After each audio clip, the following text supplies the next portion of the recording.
The local people saw these soldiers as a symbol of hope, but within just a few days, that hope turned into fear.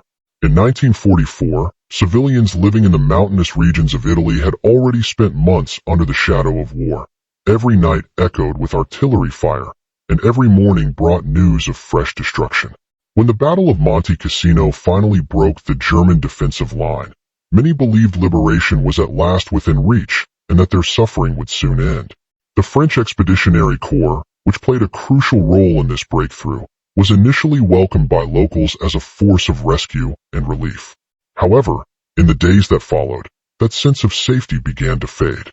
After French General Alphonse Juin reportedly granted his troops around 50 hours of operational freedom following the advance, widespread violence was reported across several villages.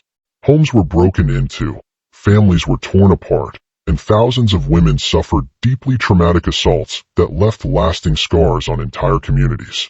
Witnesses later recalled that while families had once feared German occupation forces, they soon began hiding their daughters in fields, mountains, and abandoned buildings out of fear of further danger.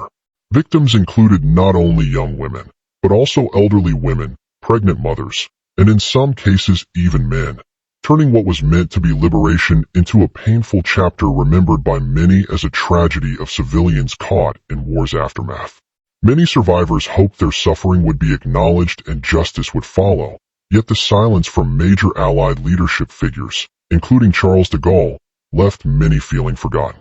Numerous victims carried psychological trauma for the rest of their lives. Some suffered illness, and others gave birth to children who often faced social rejection and were placed in orphanages. Even today, this episode from World War II remains less widely known than many other wartime tragedies, yet it stands as a powerful reminder that the suffering of civilians is often one of the war's deepest and longest-lasting wounds. If you believe forgotten chapters of history like this should continue to be remembered and shared, consider liking this video, subscribing to the channel, and leaving a comment to share whether you had heard about the Marocchinate before. Your support helps keep these stories alive.